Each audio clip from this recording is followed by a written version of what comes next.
Did you know that the average person checks their phones 144 times per day? If you are awake for 16 hours, that means you're checking your phone every 6 to 7 minutes on average. So today, I want to talk about how you can transform your environment that you work in into a focus zone that allows you to achieve more and have much greater focus. So distraction triggers can come from one of two places. They can either be external triggers, think other people, notifications on your phone, stuff happening outside your door, or they can be internal triggers, which could be emotions that you feel, fear, anxiety, stress, or even just seeing something interesting and getting distracted by it. Both internal and external triggers can be tied to our environment, and so we want to optimize our environment to have greater focus and to eliminate as many of those distraction triggers as possible. And so today I'm going to give you 4 tips on how you can improve your workspace for better focus, better clarity, and more productive work. My first tip is to go minimalist. Visual clutter in your environment affects your mind, and it affects the way that you think about things and the way that you view things. Too many things in the room can be really distracting for you.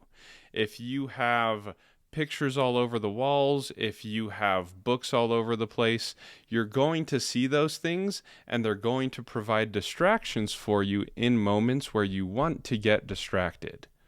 One example that I really like is the author and Nobel laureate Maya Angelou, who has talked about how when she sits down to write a book, she will actually go to a hotel and rent out a room to write the book in, and she will have the hotel staff come in and remove all the art from all the walls and leave nothing except the bed that she will sit and write on in a journal.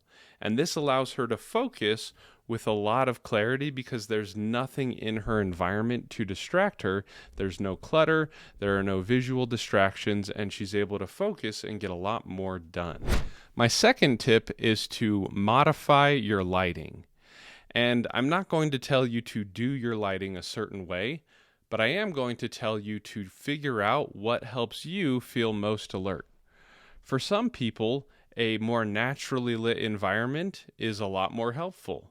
For other people, a little bit dimmer, darker environment, think like a coding cave, is a lot more helpful for them to focus. And so what you need to do is figure out what type of lighting helps you stay focused the most and what helps you be the most alert. And one extra tip that I'll add here is to not look out the window.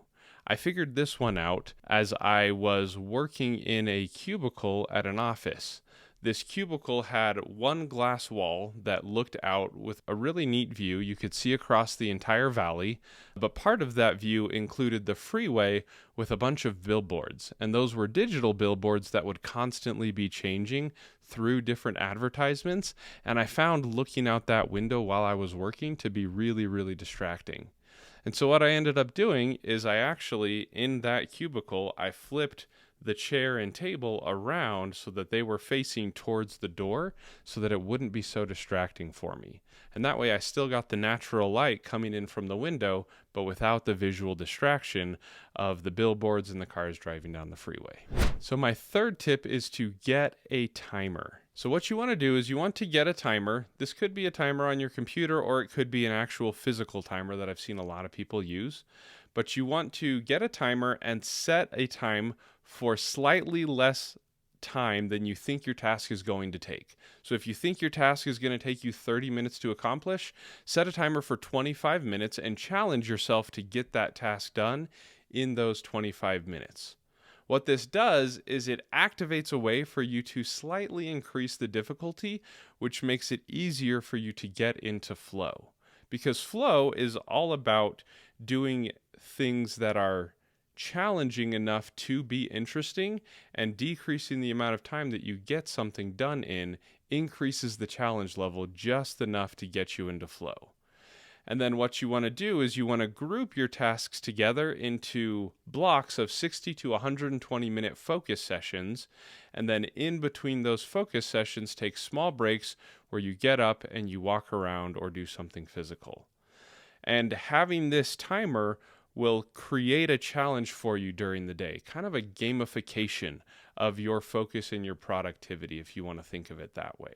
So my fourth and final tip is to start fresh every day. So I want you to think about this like a computer, and you're going to clear out your mental RAM every single day. What you're going to do is clean off your desk, get all of the clutter off of your desk and get things organized and set up again. Then you're going to clean off your computer. And what I mean by that is you're going to close out all of your computer screens and only open the applications or programs that you need in order to do your first task the next day. Then I want you to clear out all of your mental clutter by writing down your thoughts in your journal. Get all of it out of your head, all the things you have running around, all of the tasks that you think you might need to do. Get all of those written down and recorded so that you can go into the end of your day without a bunch of thoughts and frenetic energy going through your head. Then I want you to schedule your next day.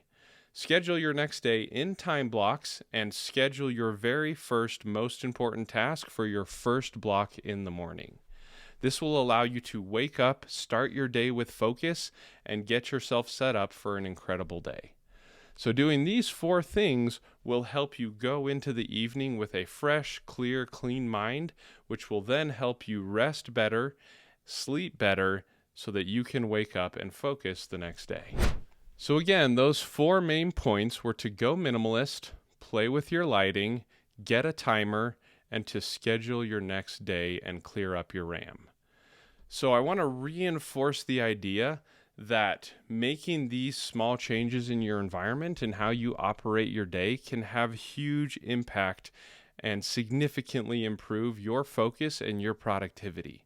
I promise you that if you implement these things, you will get so much more done, and it will be a lot easier for you to focus and to manage those challenging emotions and those challenging distractions that come up so frequently. So write down below what optimizations you've made for your environment so that you can focus better. And if you found this video helpful, then leave a like on it and subscribe to the channel.